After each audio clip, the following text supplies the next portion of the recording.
The Guardian. Study links in utero forever chemical exposure to low sperm count and mobility. PFAS, now found in nearly all umbilical cord blood around the world, interfere with hormones crucial to testicle development. Could this be why there are so many soy boys? They say polyfluoroalkyl, is that how you say it? Yeah. Substances are known to disrupt hormones and fetal development, and future reproductive capacity is largely defined as testicles develop in utero during the first trimester of a pregnancy, said study co-author Sandra Sogard Totenberg, I'm probably pronouncing that wrong, of the Copenhagen University Hospital. Quote, it makes sense that exposure to substances that mimic and interfere with the hormones involved in this delicate process can have consequences for semen quality later in life. Yeah, but if you're talking about, mangling up somebody's boys while they're in the womb, isn't that going to impact a lot more than that? We got a lot of soy boys with low sperm counts. Could it be that these PFAS chemicals? I was talking about this because a lot of people, seem to have forgotten when Alex Jones came out and said they were turning the frogs gay. He's talking about atrazine and endocrine disruptors. So I was saying it's also PCBs and phthalates. There's a bunch of studies showing that those things can mess with people's brains and development. Now we've got this story. This is from today on The Guardian. This new study saying that these chemicals, polyfluoroalkyl, is that how you pronounce it? I don't know, whatever. I think so. Is lowering sperm counts. And I got to imagine, the ubiquitous chemicals are estimated to be in 98% of Americans' blood, and they can cross the placental barrier and accumulate in the growing fetus. A recent analysis of 40 studies of umbilical cord blood from around the world found that PFAS were detected in all 30,000 samples. So someone want to look this up. What is this chemical for, and why is it everywhere? Why has everybody got it? Yeah. Why not? Well, they're called forever chemicals because they're impossible to get rid of, and they keep being persistent, and there's no natural way of them being filtered out or dealt with. This is why some people call them forever chemicals, and this is why some scientists have labeled them this. I tried to look up the NIH's .gov page on it, and it says it no longer exists. Are you getting that error? Well, I got it here on Wikipedia. Per and polyfluoroalkyl substances. And it just explains what it is, but I'm wondering, why is it everywhere? Well, a lot of people connect this to plastic. Teflon. Whoa! Look at this. Wow. And non-stick chemicals. Yeah, yep. Teflon or aqueous film forming foam. So what are we scraping the Teflon off the pans and eating it or something? Non-stick pans, and a lot of our packaging and a lot of our consumer goods, a lot of our clothing also is filled with a lot of chemicals that absolutely affect us. There's PFAs, there's microplastics, there's other endocrine disruptors, there's seed oils, there's people not getting any kind of sunlight, there's vitamin deficient diets. There's so many things you could point to when it comes to the destruction, the physical destruction of the modern man. And when I tweeted this story, I tweeted, there's a secret chemical war for your balls. Your balls are losing.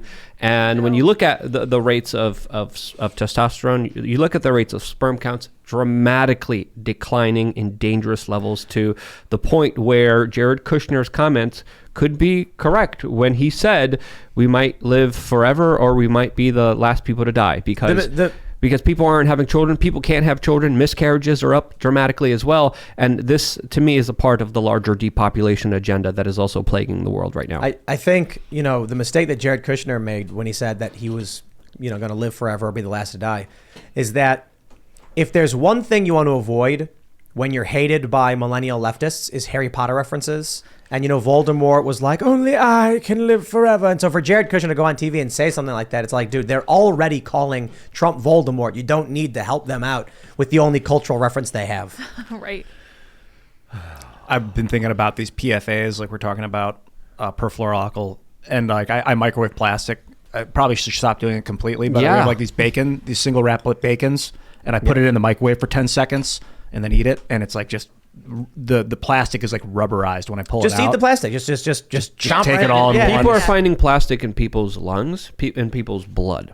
That's how far plastics have impacted humanity. That's a level that is not normal. That is not okay. That is affecting our human bodies in very negative ways. Out of all the chemicals, I didn't hear anybody mention bisphenol A, and BPA was the first thing to wake me up via Alex Jones when I was working with him in 2009, I think. And I remember my girlfriend at the time. We were sitting there talking, and I brought it up, and I said, this stuff is in our plastics. It's leaching. It's in a lot of our canned goods. And she goes, Jason, I can't. No, Jason, they're not feminizing people. They would never do that. And you wonder to yourself, is this part of a larger program to utilize these chemicals in everyday products to really change humanity? No, I think it's more likely that a company, when plastics were first developed, you got to understand, go to these antique shops. Everything's metal and glass. It's really crazy to see a can of juice. It's like a big can, like an oil can. It's like, wow, now everything is plastic these days. It's a lot cheaper. It's a lot easier to mold. And then all of a sudden they started saying like, hey, maybe this is really, really bad. And you get these bottled water companies and they're sitting there going, so what are you telling me? Well, the phthalates in the plastic are leaching into the water because it's sitting for too long, and you got biphenyls and polyphenols. People are ingesting it, and it's causing problems with their endocrine system and their kids. Okay, so what do? You got to get rid of the plastic. That's going to cost us billions of dollars. We can't afford that. The company would cease to exist. How much to make the study go away? What I think is more likely is that there's too much developed in the economy into using plastics. Nobody's going to want to go back to using metal everything. It's too heavy. Plastic super. That's why you need graphene, because it's lightweight. Carbon. It's the only way forward is to get away from plastics is to go into graphene, I think. It'd be funny if the best way. If all of it, like we discover in like 70 years, graphene leaches into your water and then people are drinking it. Well, at least it's pure graphene carbon. is the next lead. Well, it's carbon. It's not lead. It's not plastics are carbon based too, but it's just pure carbon. So hopefully it's not as bad. Everything's got a downside to it. I think that these plastics are crazy. I've heard, and I don't know if you guys can confirm this, that all the fluoride that has been, maybe not all, but fluoride being put in the water was partly industrial waste. They didn't know what to do with the industrial fluoride waste, so they were just put it in the water. It's the aluminum waste. Conspiracy theory. Aluminum waste. It's the aluminum waste because there's different types of fluoride. So you have stanzid fluoride, and then you actually have calcium fluoride, which is natural and has very different properties. So you can drink water that has calcium fluoride in it, and it's not going to give you the same effects as the aluminum byproduct that you're talking about, which is stanzid fluoride. So maybe those were conflated in what I'd read. I don't know. Maybe they're putting the calcium fluoride in the water. Well, no, I believe that the calcium is only there naturally, and that I remember. Okay, so we'll go back to InfoWars. I remember when Rob Dew went to the Austin water plant. And the bags of the fluorides have the death's head on them. And anybody can go watch those videos. But it says, look, this isn't a concentrated form. This is extremely deadly. I'm not sure that we would want to put that in water, even in diluted form, would we? But somehow we're doing that. It's the most electrically, elastic chemical element, fluorine. And that means it's the most likely to take an electron away from something else, causing free radical damage. Well, also, it's important to note here that a lot of the hormones, a lot of the prescription drugs that a lot of people are on, especially when it comes to things like birth control, those never really get filtered out. There's no way of kind of getting rid of those chemicals. And a lot of times, public drinking water is found to have substances that are from big pharma that were never filtered out, that do have an effect on human beings. And I think that also plays into the bigger role of what's happening here when it comes to the chemical castration of the modern man that is being chemically engineered to be the way that the men are. And I think it's only going to get worse from here. I want to clarify, fluorine is the most electronegative element. I think electronegativity is a type of electroelasticity, meaning that but electronegativity means it's most likely to snag an electron away from something and cause molecular breakdown. Take a look at this graphic. The effects of PFAs. It includes low birth weight, obesity, early puberty onset. This is in babies. Pregnancy-induced hypertension, preeclampsia, increased time to pregnancy, low sperm count and mobility, increased miscarriage risk, and it negatively impacts everybody else as well. Wikipedia's got a study up here. This is actually an older study from last year, February 2021. Hormone-disrupting chemicals, including PFAs, are linked with rapid declines in human fertility. There you go, baby. And they call them forever chemicals, these PFAs, because and technically not forever, but... Isn't margarine plastic? I don't know. I stopped eating it. I heard horrible things about it. Yeah, it is horrible. Margarine ingredients. I mean, is it true that margarine is almost plastic? Might be almost, yeah. It is not. It's a misinterpretation. Is that what it is? Chemically speaking, yes, margarine is almost plastic because it has all the same molecules as plastic except for one. But that isn't how organic compounds work. Like literally anything margarine is formed by molecules since everything is blah, blah, blah, blah, blah. Okay, yeah, I don't know, man. I can tell the difference between butter and margarine. I think anybody can. I think everybody can. One tastes bad and one tastes good. That's it. But maybe the quality of our store-bought butter is just so awful that, a lot of people couldn't tell the difference anymore. But my thing is just stop eating the fake stuff. Brominated, what is that? Brominated flours or something? Yeah, you got potassium bromate. Yeah, what does that do? It's like a leavening agent, but also they found it in yoga mats. It's a chemical that causes, like the fluffiness in yoga mats, and then they put it in bread. It's banned in France. It's banned in a lot of Europe. Wow. I hear it's like New York pizza has a ton of that stuff. Oh, God. And I swear that when you make your own bread, I mean, you digest it so easy, but a lot of that, you don't know who's got it. I mean, I can't look at like Papa John's, maybe you can find the ingredients, but like you get a pizza box, it doesn't say on the pizza box if they use potassium bromate in the bread, which it probably should. We got chickens, and the eggs are all just weird sizes. You go to the store, you open up the egg thing, and they're all identical, all white. Yeah. You go in the coop, all these different chickens. Some are like oblong. Some like we've had one, I think, where it's an egg and an egg, like that happens sometimes. We have a whole bunch of double yolks. It's just like they're all different. One's like copper brown, one's green, one's blue, and they're all shaped different in different sizes. And then I'm reading ingredients for like baking. It's like 2 large eggs, and I'm like, what does that mean? If you go to the store and you're living in the modern world, you're getting this mass-produced generic crap. You open it, all the eggs are the same. For me, I'm like, I don't know what 2 eggs means. These ones are big, these ones are small. What am I supposed to give me ounces of egg or something? But I'm just bringing this up because, for one, y'all know that I love chickens. But what I'm trying to say is you should be doing what you can to eat as naturally as possible. We don't have these. We do have plastic water bottles, but I make a point to buy glass water bottles.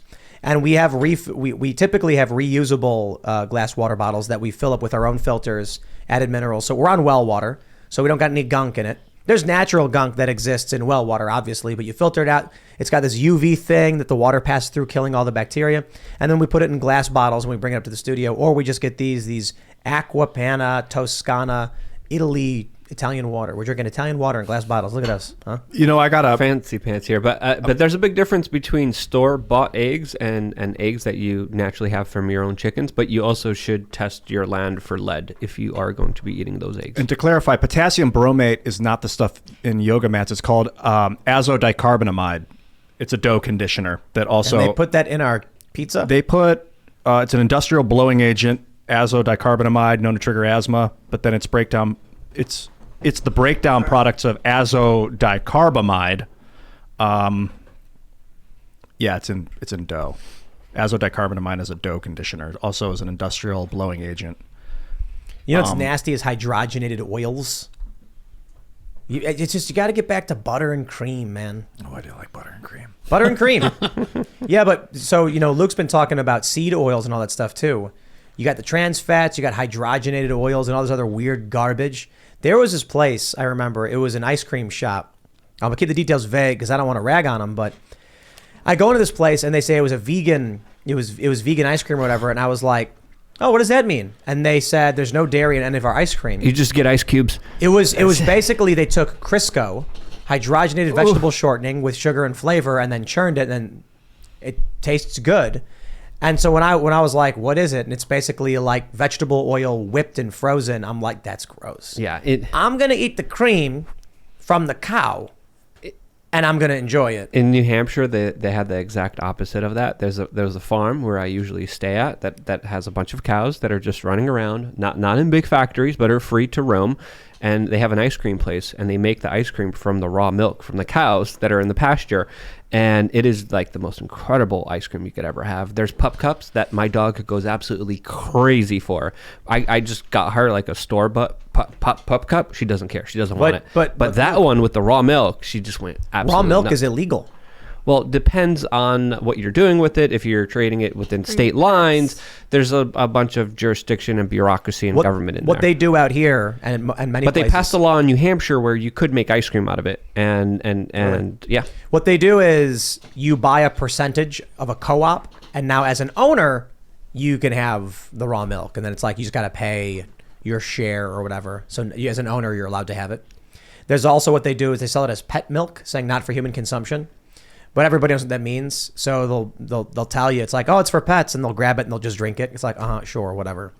I mean, for that matter, you could eat dog food. I probably doesn't taste good. I wouldn't recommend it, but it's not like, I don't know, probably shouldn't. But if you got the nanobots in your brain and it tastes like ground beef, so be it, right? It's going to have all the nice little nutrients in it, your little dog food, your pellets, your allotment. So here's a question though. Mm-hmm. Is it a bad thing if you could open up an app and make your bad food taste like good food? I mean, is that bad food actually good for you physiologically? Well, let's just say you've got. Have you ever had Soylent? No. So I remember when Soylent first came out, and it was like, I guess the name was supposed to be a gag, and the idea was to make total meal replacement. It's impossible to do, by the way, because humans are unique. So what they realized was when they put all of the stuff and then oil into this one shake, if you're 6'5", it's not going to do it for you. If you're 5'5", it might be too much. But anyway, this stuff when it first came out tasted like cardboard. I'm not trying to be mean. It literally tasted like cardboard, but it had all these delicious nutrients. Would it be a bad thing if you could just be like, press a button and it tastes like a chocolate milkshake? That's tough. You're getting good nutrients, everything you need, all right there, and it's not made of people. It's just it was like made of oats and vitamins. I mean, that's the question. Do you want to live in an illusion or reality? Is that really an illusion? I mean, you're getting your nutrients, and the reality is it tastes great, even though it doesn't taste great unless you are, I guess, biochemically changed. You wouldn't want to flick the switch on the Neuralink and then be transported into Middle Earth where you're battling, I'm a big fan of reality, Tim.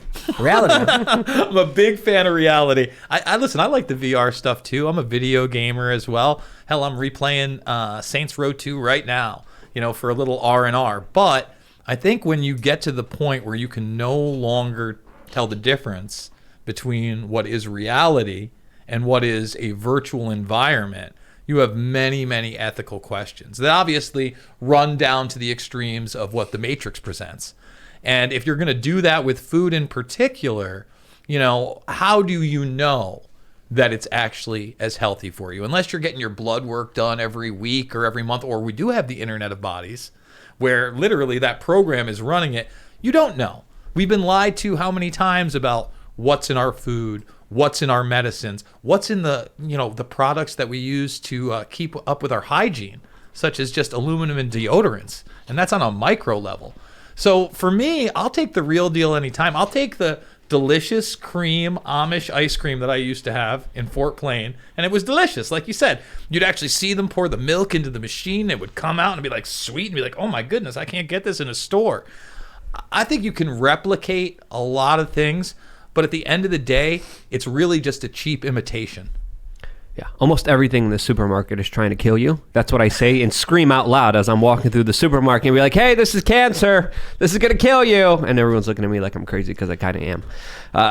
But partly true. I get this tech is like bending your state of mind for you so you don't have to do it yourself. Like when you eat a food, you can kind of decide, am I going to make myself enjoy this or am I going to let myself find it gross? Psilocybin mushrooms, for instance, for me, I know they grow on cow poop. So when I taste it, it tastes like salty cow poop. I'm like, oh, I'm gonna vomit, and I think about it and it makes me nauseous. But then I'm like, no, it just tastes like salty, chewy goodness.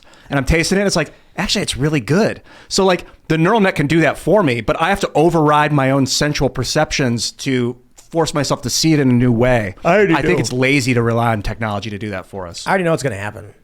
It's gonna be like 15 years from now. Ian's gonna have like his hair's cut really short and he's wearing a suit. Me and Luke are gonna be like running through a sewer with like plasma rifles, and then we're like running through. It's like dark and there's a light shining down. And Luke's like, "Go left." We turn left, and then all of a sudden like a robot comes out and then fires like its fist and like knocks us back. Ian walks up from behind us and goes, "Stop running. Just accept it." And we're like, "Ian, what happened to you, man?" And then he grabs us and he sticks the Neuralink, and we're like, "No!" And then he integrates us. I am. Why did we give him a voice?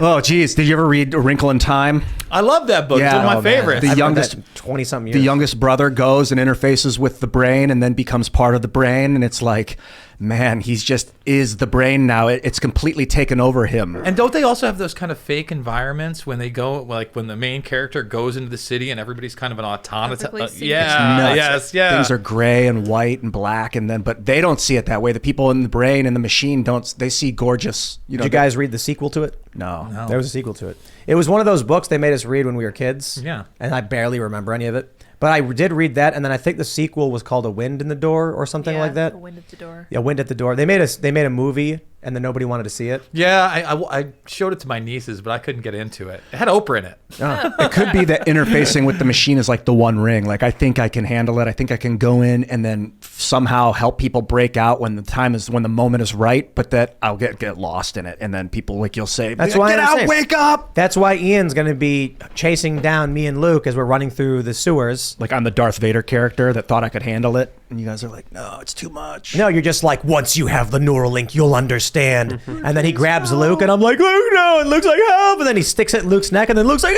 everything is great, Tim. You'll enjoy it too. And I'm like, no, Luke. God. Thanks for checking out this segment from the Timcast IRL podcast. But if you want to check out the full show live, tune in Monday through Friday at 8 p.m. And if you want more special access content, head over to timcast.com and become a member. Your membership helps sustain this company, keep our journalists employed, makes this show happen, and you will get access to exclusive members-only segments of the Timcast IRL podcast, and there's a massive library to check out. So again, go to timcast.com or tune in Monday through Friday at 8 p.m., and we'll see you all there.